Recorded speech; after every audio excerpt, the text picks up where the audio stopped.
행복한 안식일입니다. 이 찬양에 깊은 감동을 받으면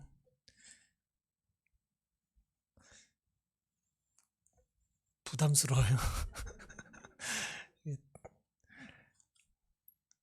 저희의 지금의 상황과 또 우리가 개인의 형편을 다 알지 못하지만 우리가 모두 깊이 공감할 수 있는 찬양과 가사로 함께 은혜를 받게 해주셔서 정말 감사합니다. 우리가 괴롭든 슬프든 또 염려가 많든 누굴 바라보면 되겠습니까? 예, 주님의 얼굴을 바라보고 또 주님의 이름을 부르며 살기를 포기하지 않는 우리 모두가 되기를 간절히 바랍니다. 오늘 함께 살펴볼 말씀은 열왕기상 3장 28절의 말씀입니다. 제가 봉독하겠습니다. 온 이스라엘이 왕의 심리하여 판결함을 듣고 왕을 두려워하였으니 이는 하나님의 지혜가 저의 속에 있어 판결함을 봄이더라. 본문의 말씀은 이제 솔로몬과 관계된 말씀인데요. 솔로몬이 왕이 즉위한 직후에 그가 다룬 매우 유명한 재판과 관계된 일입니다. 재판 그러면 저희들도 요즘 뭐 자유롭지 못한 상황이긴 합니다만은 재판할 때는 누가 중요한가요? 뭐 판사도 중요하고 검사도 중요하고 변호사도 중요하고 다 중요한데 보통 어려움에 처한 이제 피고 입장에서는 유능한 변호사가 절실히 필요하잖아요. 이제 유능한 변호사 또 판사 그 마음이 우리의 상황을 잘 이해해 줄 수 있느냐 없느냐가 매우 중요한데 솔로몬은 지금 이제 판사 역할을 하고 있습니다. 재판장이 됐는데요.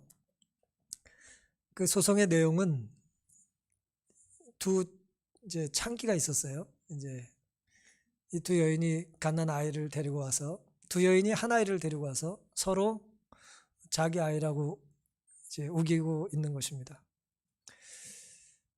우린 뭐 독심술이 있지 않기 때문에 누가 거짓말하는지를 알 수가 없어요. 이거 뭐 거짓말을 진짜처럼 하기 때문에 알아맞힐 수가 없습니다. 또 재판을 또 독심술로 할 수도 없는 것이고요. 매우 어려운 이 재판이었는데 솔로몬이 물론 지혜롭게 그 판결을 잘 내리죠. 오늘은 내 선택의 기준이 무엇인가라고 하는 제목을 한번 정해봤습니다. 내 선택의 기준이 무엇인가? 열왕기상 3장 1절부터 보시면 솔로몬이 애굽 왕 바로로 더불어 인연을 맺어 그 딸을 취하고 데려다가 다윗성에 두고 자기의 궁과 여호와의 전과 예루살렘 주의 성이 피력되기를 기다리니라. 아직 이제 성이 건축되기 전이니까요. 이제 확장하기 전이니까 다윗성이라 불리는 좁은 공간 안에 이 바로의 딸 이제 정략 결혼했던 여인을 생활하게 했다는 얘기입니다. 3절. 그런 와중에 솔로몬이 여호와를 사랑하고 그 붙인 다윗의 법도를 행하되 오히려 산당에서 제사하며 분향하더라. 이에 왕이 제사하러 기브온으로 가니 거기는 산당이 큼이라. 솔로몬이 그 단에 1천 번제를 드렸더니 그랬습니다. 좀 혼돈스러운 내용이에요. 혼란스럽습니다. 이해가 잘 가지 않아요. 아직 물론 성전이 건축되기 전이에요. 왕궁도 완전히 확장되기도 전이고요. 이 상황은 지금 뭐냐 하면 솔로몬이 두 가지 모습이 있다는 걸 알려줘요. 우리에게. 하나는 뭐냐? 정치인으로서의 모습이 있어요. 솔로몬 왕이잖아요. 정치인으로서의 솔로몬의 모습이 있고 또 다른 모습이 어떤 모습이 있습니까? 신앙인으로서의 모습이 있어요. 정치인 솔로몬은 뭘 했습니까? 바로의 딸을 아내로 취했어요. 그 당시에 이제 정략 결혼이죠. 정치적으로 이제 서로 동맹을 맺는 것입니다. 자식을 주고 받는 거예요. 그래서 서로 뭐 하는 거예요? 혈맹을 맺어서 서로 공격하지 않겠다는 화친의 표였던 것이죠. 정치인의 행동이었습니다. 그런데 또 동시에 또 솔로몬은 어떤 행동을 했어요? 신앙인으로서의 역할을 했어요. 하나님을 잘 섬기고 다윗의 물려준 신앙 유산을 잘 받아들였다라고 하는 것입니다. 바로의 딸도 사랑하고 하나님도 동시에 사랑할 수 있을까요? 어떻게 생각하세요? 바로의 딸과 정략 결혼을 하고 수많은 여자들을 물론 아내로 취했습니다만은 하나님도 사랑했다고 표현했잖아요. 이게 가능합니까? 이게 이상적인 모습인가요? 이상적인 모습은 아니지만 이 실제 생활에는 이런 일들이 많이 있죠. 솔로몬은 이스라엘 나라 남쪽에 자리 잡고 있는 강대국, 이집트를 얘기하는 것입니다. 애굽과의 관계를 강화하고자 금지된 영역을 침범했다고 그랬어요. 하나님이 금해 놓으신 걸 침범한 거예요. 내게 이 나라를 통치하는 데 있어서 유리할 것 같은 판단을 내린 것이죠. 정치적인 판단을 한 것입니다. 문제는 사탄은 순종에 따르는 결과를 알고 있었으므로 솔로몬의 통치 초기, 곧 왕의 지혜와 자선과 정직으로 영광스럽던 기간에 그는 음험하게 원칙에 대한 솔로몬의 충성심을 무너뜨려서 그를 하나님께로부터 분리되도록 가마를 끼치고자 노력했다고 그랬어요. 문장이 좀 깁니다만은 단순한 거예요. 솔로몬의 영성과 지성이 충만하던 동시에 사탄은 뭘 하고 있어요? 악한 가마를 끼치기 위해서 기를 쓰고 노력했다는 거예요. 누굴 통해서 그랬을까요? 바로의 딸들을 통해서 그렇게 했다는 것입니다. 이 결혼이 하나님의 율법의 가르치심에는 반대되었으나 인간의 견지에서 볼 때는 뭐처럼 보여요? 축복인 것처럼 보였다 그랬어요. 이게 매우 중요한 말씀입니다. 하나님의 말씀의 분명한 말씀과는 다른데 다른 관점으로 보면, 인간적인 관점으로 보면 어때요? 이건 매우 지혜롭고 유익한 판단처럼 보이는 것입니다. 이제 정치인 솔로몬의 입장과 신앙인 솔로몬의 입장이 뭐예요? 부딪히는 거예요. 부딪히는데 우리는 둘 다 뭐예요? 둘 다 붙잡고 있는 것입니다. 그게 오늘 우리의 모습이잖아요. 예외 없이 우리가 그렇게 살고 있지 않습니까? 내 선택의 기준이 무엇인가? 첫 번째, 이 솔로몬의 모습 속에 우리는 뭘 발견할 수 있냐면은 이게 위로가 될지 도움이 될지는 잘 모르겠습니다만은 솔로몬의 이런 모습, 연약한 모습들은 우리와 뭐예요? 달라요, 같아요? 우리와 다르진 않다는 거예요. 우리와 매우 유사합니다.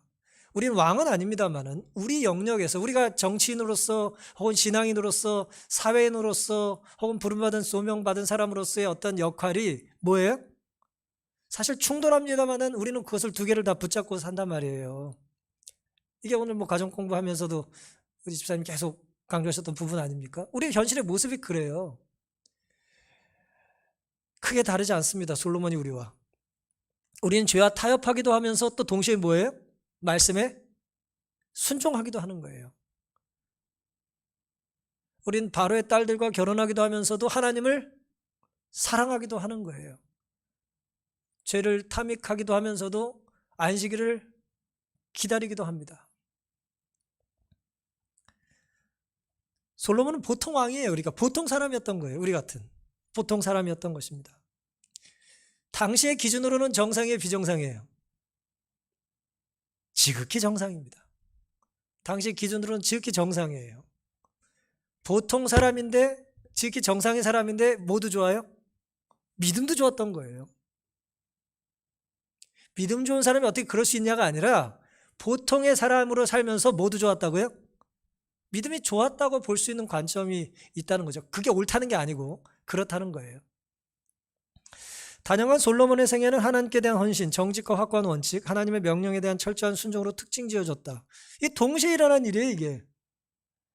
솔로몬은 모든 중대한 사업을 감독하였고 나라에 관계된 사무들을 현명하게 처리했다고 그랬습니다. 사랑하는 성도 여러분, 우리 선택의 기준이 많은 경우에 문화가 기준이 될 때가 있어요. 문화가 뭡니까? 문화. 우리가 흔히 쓰는 말이잖아요. 문화는 누가 만들어요? 제가 말씀드릴 때 이 문화는 하나님 만든 게 아니고 사람이 만든 걸 얘기하는 거예요. 문명, 문화, 사람이 만드는 거예요. 사람이 만든 전통인 것입니다. 지난주인가 제가 그냥 정독하진 않았습니다만 흩어읽은 뉴스 중에 하나가 남아프리카 공화국에서 일부 다처제를 법률로 정했대요. 허용을 하겠다고. 혹시 그 뉴스 보셨나요? 근데 그 안건이 통과된 근거가 뭔지 아세요? 남아프리카 공화국. 제가 몇 년 전에 갔다가 강도 만난 나라 있잖아요.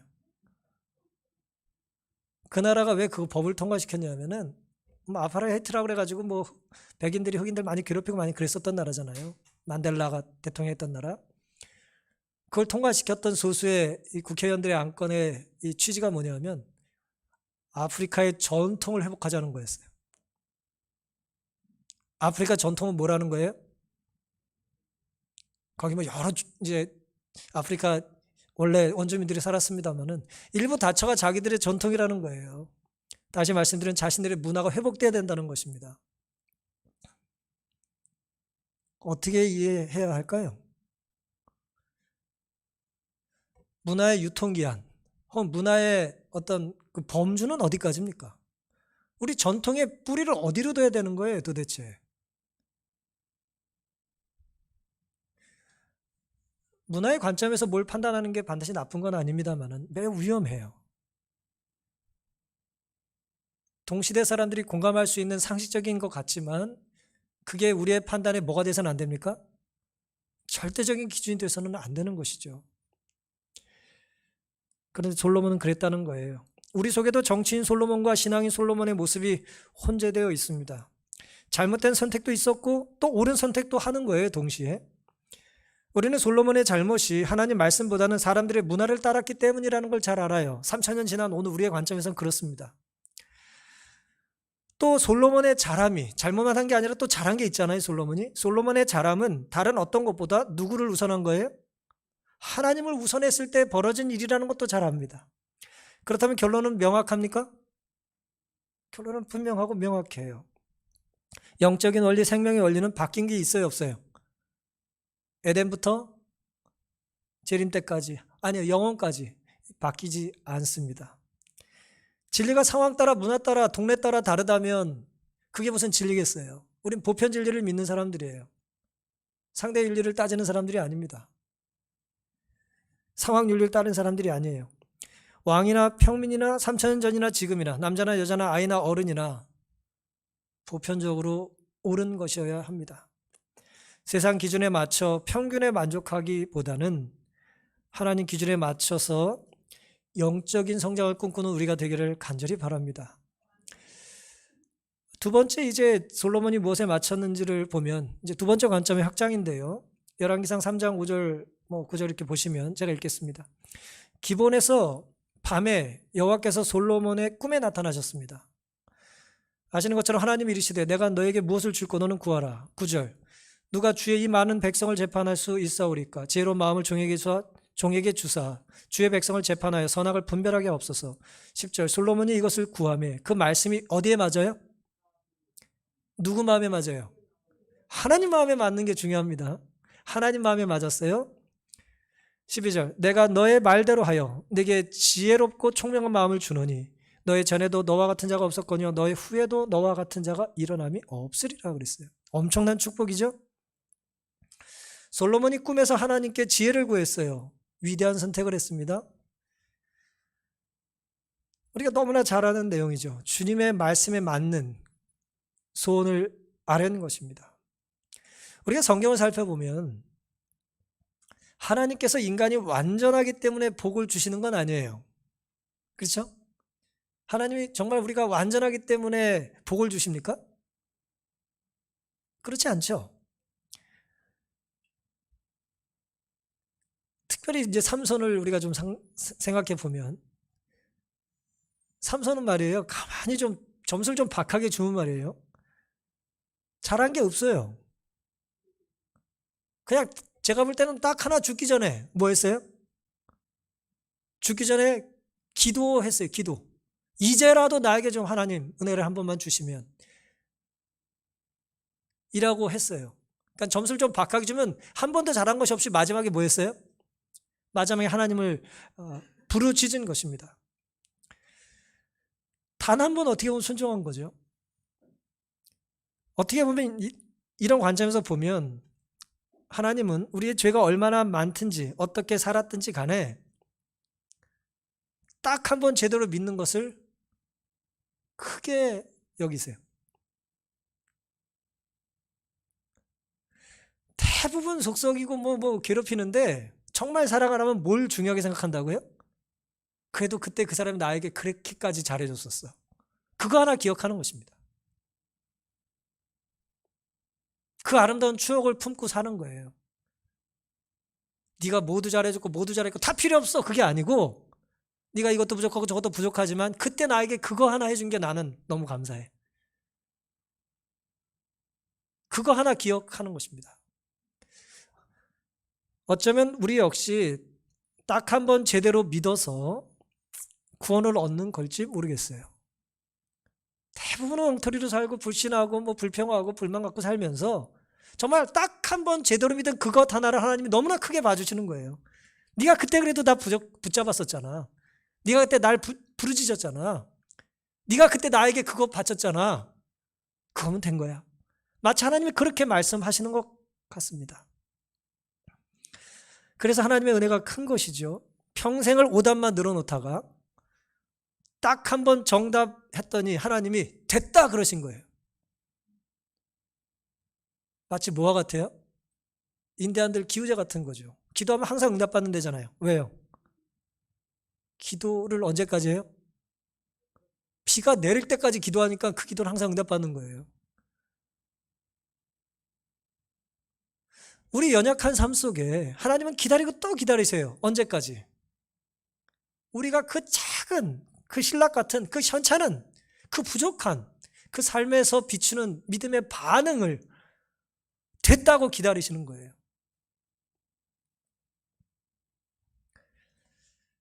솔로몬의 꿈에 나타난 하나님께서는 그 솔로몬이 딱 한 번 제대로 간구한 것 때문에 그를 역사상 가장 위대하고 지혜로운 사람으로 만들어 주셨어요. 우리도 솔로몬처럼 하나님 마음에 드는 간구를 한 번이라도 제대로 하면은 된다는 것입니다. 일생 동안 우리는 많은 책을 보고 많은 사람들을 보고 수많은 설교를 듣고 또 저 같은 사람 수많은 설교를 합니다만은 그 다른 사람들이 받은 은혜를 계속 우리가 나열하지 말고 그냥 구경꾼으로만 살지 말고 우리가 아무리 하늘의 이상에서 멀어진 상황이라 할지라도 단 한 번 하나님을 선택하는 바른 삶을 또 바른 선택을 해볼 수 있게 되기를 간절히 바랍니다. 복잡하고 답답한 일들이 많은 우리의 삶에 하나님께서 솔로몬에게 물어보셨듯이 우리에게도 여전히 묻고 계신 거예요. 원하는 게 무엇이냐는 것입니다. 우리가 문화에 따라서 판단하기보다는 하나님의 말씀, 꿈에 나타난 하나님의 다가오심, 좀 어려운 말로는 계시, 하나님의 비춰주심에 따라서 우리가 선택할 수 있는 그 한 번의 바른 선택과 용기가 우리에게 있기를 간절히 바랍니다. 먼저 우리가 하나님의 나라와 의를 구하면 마치 하나님께서 솔로몬에게 구하지 않은 모든 걸 주셨던 것처럼 너는 먼저 그의 나라와 그의 의를 구하면 뭐라고 말씀하셨어요? 이 모든 것을 너에게 주시겠다고 하셨잖아요. 우리가 원하는 그 두 번째, 세 번째 것들이 응답받으려면 우리는 많은 걸 구할 필요가 없는 거죠. 뭘 구하면 됩니까? 하나님을 우선적으로 구하면 되는 것입니다. 우리가 부를 많은 이름들이 있지만 주님의 얼굴에, 주님의 이름에 우리의 해답이 있다는 것을 늘 마음에 기억하고 붙잡고 살게 되시기를 바랍니다. 근데 놀라운 건 말이에요. 우리가 문화에 따라 결정을 하든 때로 일생에 한 번이든 정말 어쩌다든 우리가 하나님 말씀에 따라 계시의 인도하심 따라 성령의 인도하심 따라 옳은 결정을 하든 간에 내가 어떤 결정을 하든 간에 그 결과, 그 선택의 결과가 그대로 우리에게 다가온다는 거예요. 무엇을 결정하든 뭐가 따라요? 결과가 있습니다. 심은 대로 거둬요. 수박을 심었는데 참외가 나질 않아요. 소나무를 심었더니 솔방울이 달리지 대추가 열리진 않습니다. 바로의 딸과 결혼한 결과 어떻게 될까요? 결과가 좋지 않습니다. 하나님 말씀에 따른 결과는 좋아요, 나빠요? 좋은 것이죠. 오늘 우리가 살펴볼 주제 성경절은 솔로몬이 바른 선택을 했을 때의 결과를 우리에게 알려주는 거예요.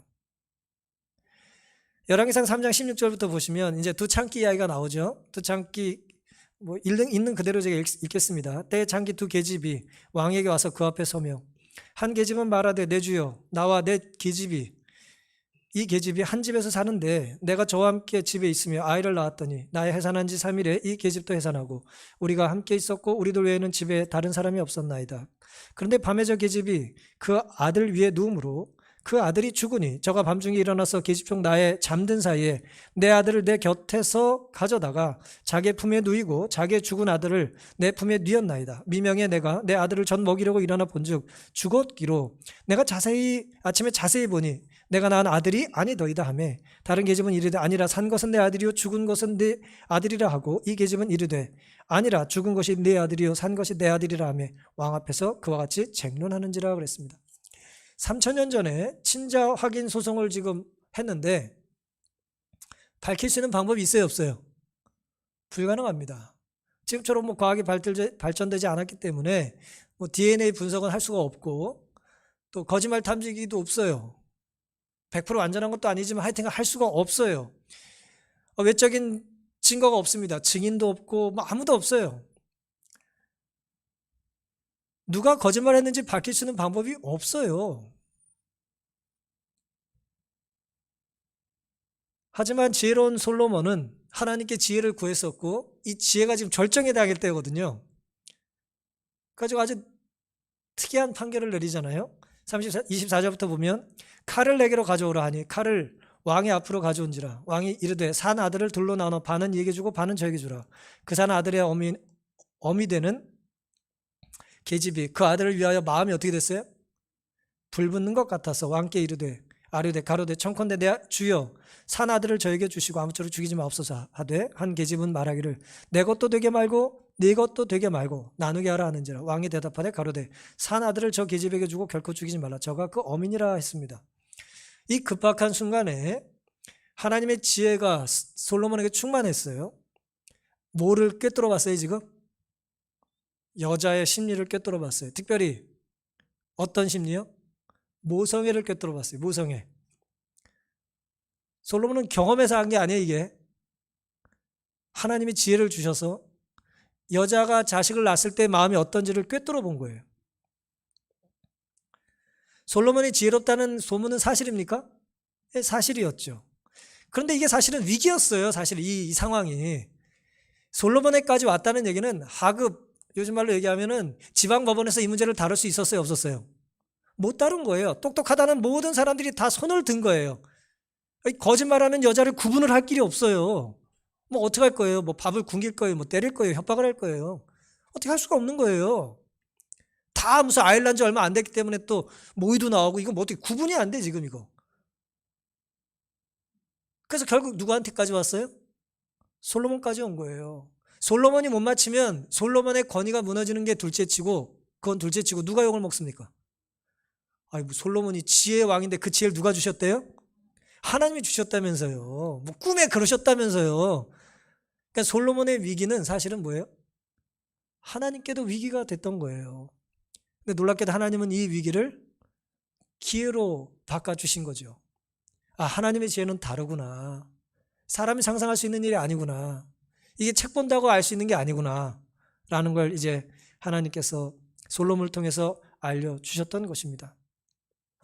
하나님은 하나님 마음에 합한 사람에게 즐겨서 하나님의 지혜를 나눠주십니다. 기뻐하세요. 하나님의 지혜를 나눠주는 걸 기뻐하세요. 우리가 하나님 마음에 맞는 선택을 하면 하나님은 필요하면 지혜를 주십니다. 건강을 주시고 때로 공부할 수 있는 지혜를 주시죠.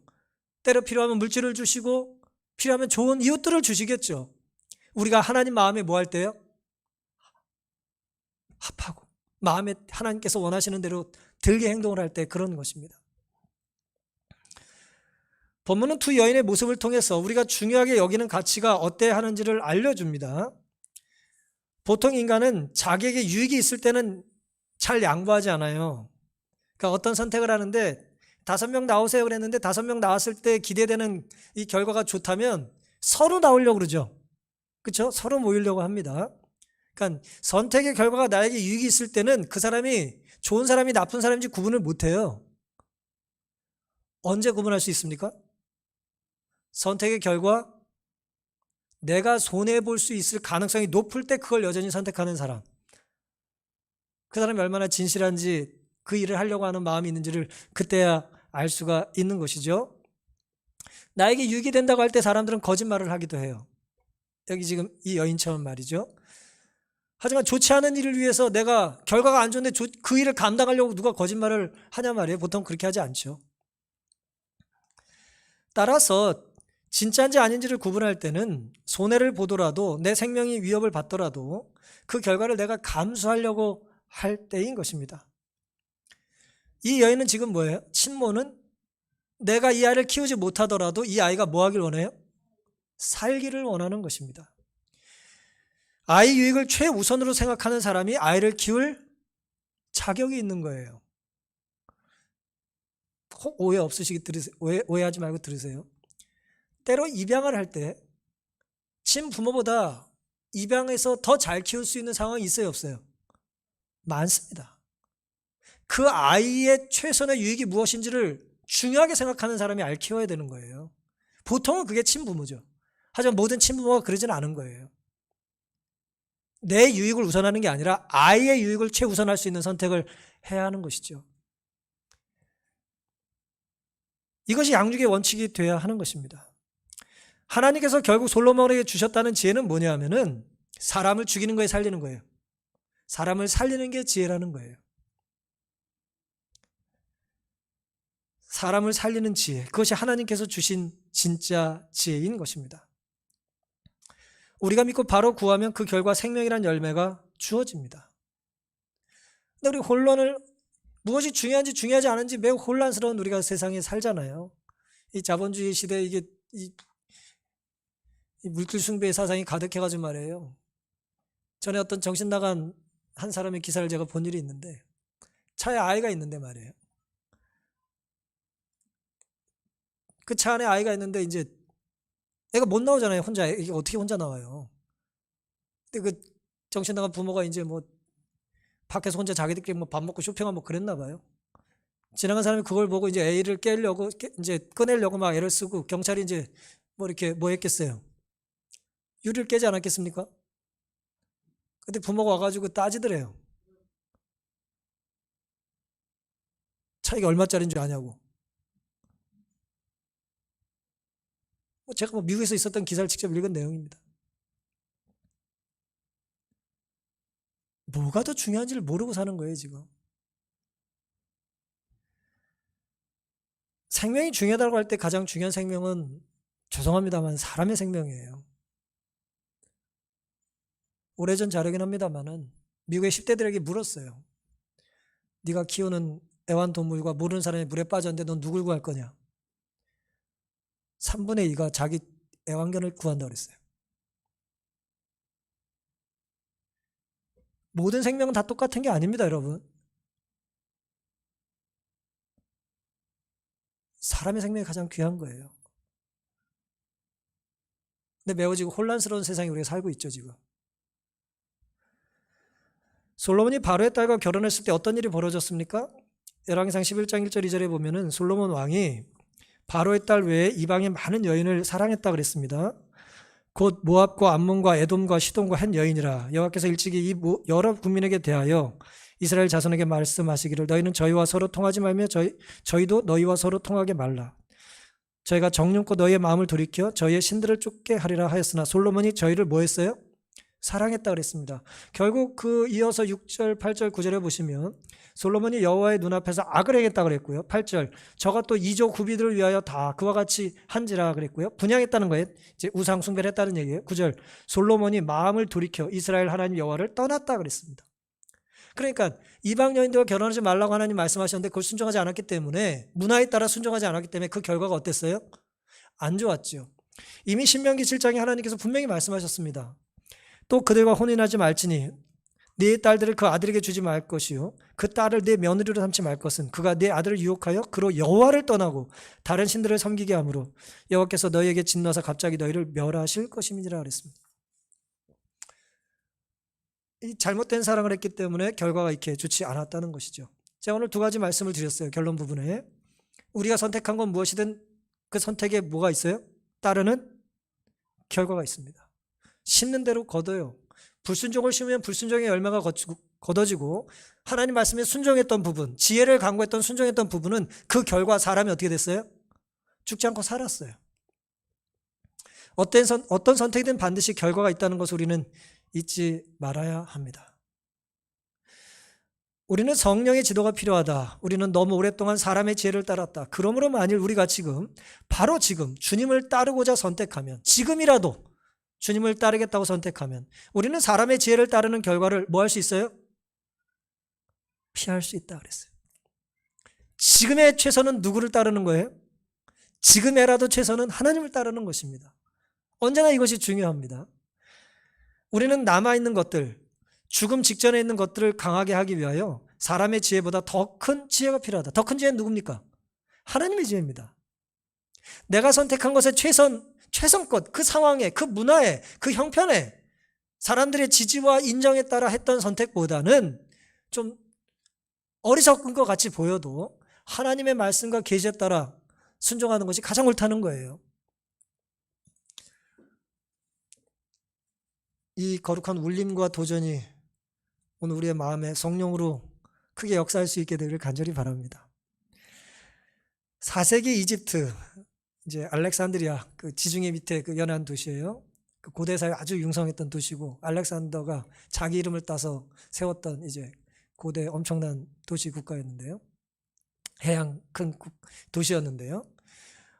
이곳에 이제 AD 4세기에 유명한 이제 기독교 지도자가 하나 살았습니다. 아타나시우스라고 하는 사람인데요. 니케아 종교회의라고 하는 삼위일체 교리를 정통 교리로 책정했던 그 교리에 그 시대, 그때는 이제 터키이긴 합니다만 니케아는 그거를 주관했던 대단히 유명한 신학자이자 교회 지도자가 아타나시우스였어요.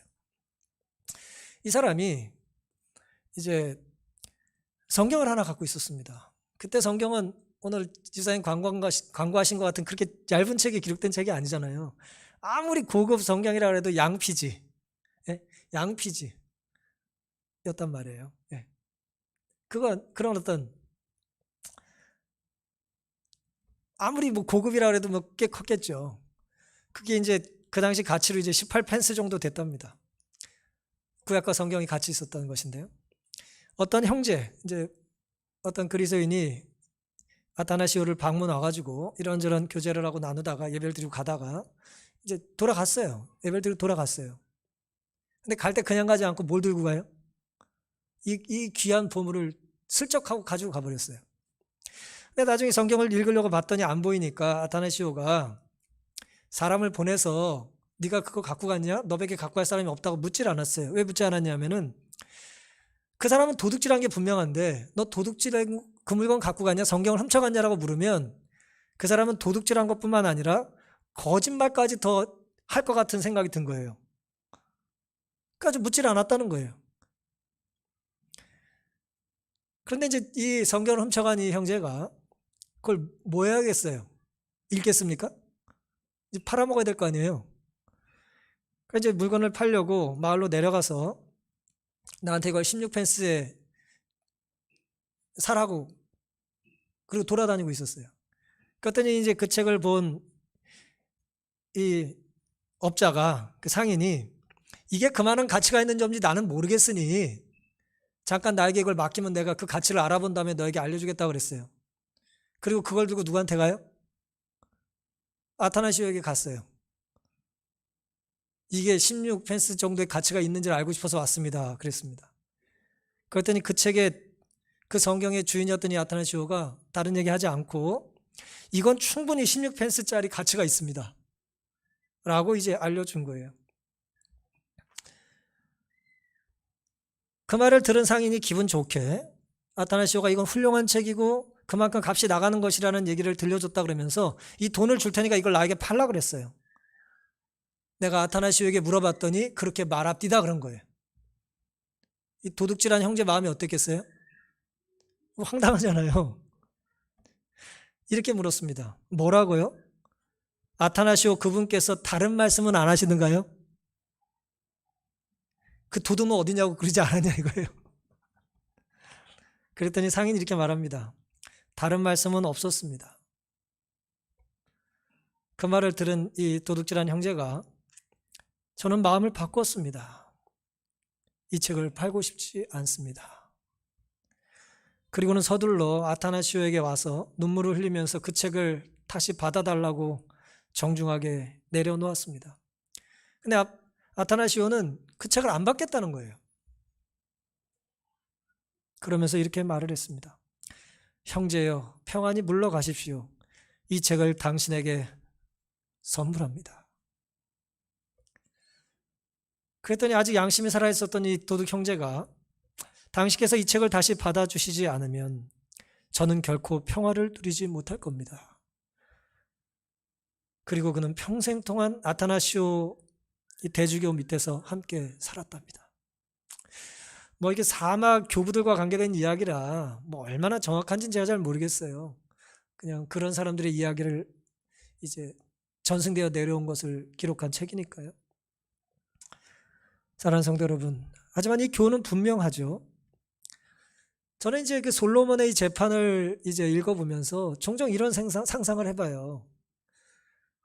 저 거짓말했던 저 여자는 어떻게 됐을까? 예? 주리를 틀었을까? 어떻게 했을까요? 가끔 그 여자가 궁금해요. 왜냐하면 성경이 침묵하거든요. 솔로몬이 여자에게 어떤 형을 내렸는지, 친모는 그 여자를 어떻게 용서할 수 있었는지 그건 잘 모르겠어요. 성경이 말하지 않으니까요. 하지만 아타나시오의 관점에서 혹시 성경의 침묵에 힌트가 있을지 모르겠다는 생각을 해보게 됩니다. 이 여인이 용서받고 다시 사랑받고 또 사랑할 수 있는 회개의 기회가 혹시 주어졌다면 어떠했을까라는 생각을 해보는 것입니다. 그 아이를 같이 키우는데 조력했을 수도 있었겠죠. 놀랍게도 하나님의 사랑은 어떤 경우에 회개도 하기 전에 이미 뭐 하세요? 용서를 하세요. 잘못했다고 그 책 들고 돌아오기도 전에 뭐예요? 그 형제가 도둑질에 거짓말을 할까 봐 묻지를 않는 거예요. 그리고 선물로 주는 것입니다. 뭐 장발장 얘기예요. 훔친 것을 선물로 돌려받은 것입니다. 우리는 어떻습니까? 때로 하나님께서 우리에게 침묵하시는 이유가 이런 상황 때문이 아닐지 모르겠어요. 다른 말씀을 하시지 않아요. 그리고 침묵하던 하나님께서 입을 열어 말씀하실 때는 언제입니까? 그 수많은 죄들 가운데 딱 한 번 옳은 결정을 했을 때 하나님 그때 갑자기 말씀하시는 거예요. 잘했다. 제대로 선택했다. 돌아온 건 잘한 거다. 오늘 우리의 선택이 하나님이어야 하는 것은 우리가 저지른 온갖 어리석은 선택을 만회하기도 넉넉하고 충분하기 때문에 그렇습니다. 먼저 하나님의 사랑과 지혜를 구하는 우리가 될 수 있기를 간절히 바랍니다. 그리고 그 하나님의 사랑은 언제나 사람을 살리는 선택이라는 걸 기억하게 되시기를 바랍니다. 오늘 우리가 무엇을 선택하든 오늘 우리의 선택의 결과를 무엇이든 거두게 될 터인데 이제부터라도 오늘 우리의 선택이 사람의 문화나 사람이 보기에 최선이 아닌 하나님의 말씀과 약속과 지혜와 생명이 우선되는 내 유익이 아닌 타인의 생명이 우선이 되는 그런 하나님의 선택이 오늘 우리의 선택이 될 수 있기를 바라면서 오늘 말씀을 마치겠습니다.